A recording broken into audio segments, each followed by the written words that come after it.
kabarnya hari ini? Sehat. Semoga kalian tetap sehat dan semangat ya.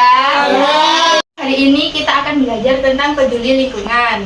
Peduli lingkungan itu artinya kita memiliki sikap untuk menjaga, merawat, dan melindungi lingkungan agar tetap bersih, sehat, dan nyaman. Lingkungan itu bisa di rumah, di sekolah, maupun di lingkungan sekitar. Kalau lingkungan bersih, kita bisa jadi nyaman, sehat, dan semangat belajar. Tapi kalau kotor, kita tidak nyaman, bahkan bisa sakit. Menurut kalian, lebih enak belajar bersih atau kotor? Bersih. Ya, benar sekali. Tempat yang bersih akan membuat kita nyaman belajar. Di sini Bu Guru mau menjelaskan tentang sikap peduli lingkungan ya. Sikap peduli lingkungan kita bisa dilakukan dengan cara yang pertama membuang sampah pada tempatnya.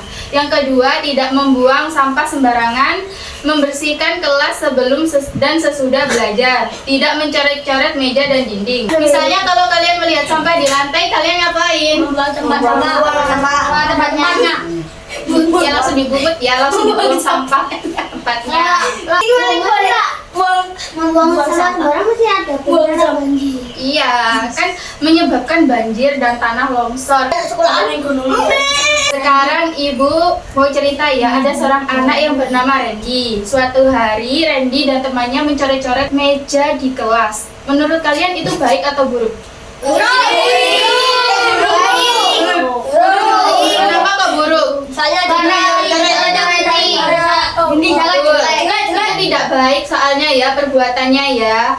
Kemudian Randy mengingatkan temannya untuk tidak mencoret-coret tersebut. Itu adalah contoh peduli lingkungan dan berani melakukan yang benar. Sekarang kita bahas akibatnya, yaitu kalau kita membuang sampah sembarangan, yang pertama lingkungan menjadi kotor, yang kedua sampah menumpuk, yang ketiga menyebabkan penyakit. Kalau kita membuang sampah di sungai, menyebabkan apa? Terus? Longsor. Kotor. Kalau kita menebang pohon sembarangan, menyebabkan? Dengan pohon sembarangan, menyebabkan? Mati. Hutan jadi gundul, bisa menyebabkan terjadi banjir dan tanah longsor. Lingkungan di rumah ya. Lingkungan rumah adalah semua yang ada di sekitar tempat tinggal kita, seperti halaman, jalan, sekelokan, dan tanaman. Dan kita harus menjaga lingkungan rumah agar tetap bersih dimanapun. Caranya gimana? Yang pertama, tidak membuang sampah sembarangan. Yang kedua, tidak membakar sampah sembarangan. Yang ketiga, merawat tanaman. Yang keempat, kerja bakti bersama keluarga. Siapa di sini yang suka membantu orang tuanya membersihkan rumah?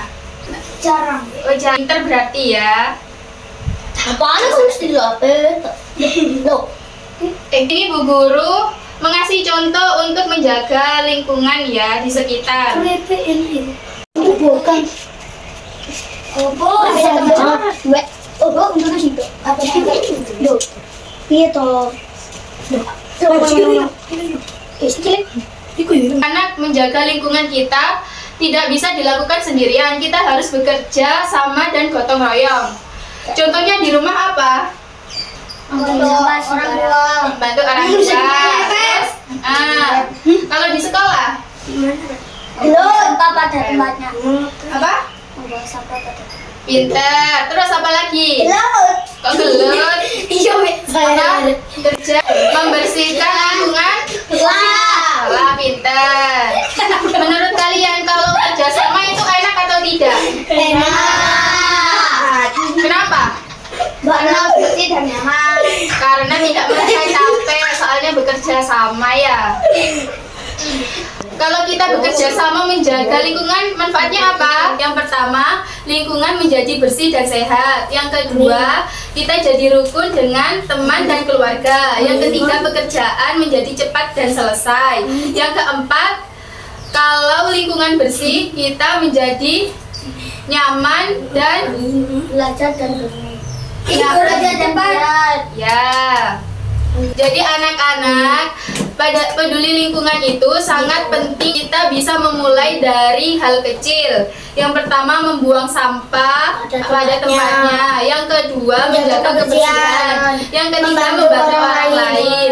Siapa di sini yang mau menjadi anak yang menjaga lingkungan? Ya, itu perbuatan yang sangat baik ya. Terima kasih anak-anak. Sampai jumpa di pelajaran berikutnya ya. Terima kasih yang sudah belajar dengan baik hari ini. Sampai jumpa lagi. Wassalamualaikum warahmatullahi wabarakatuh.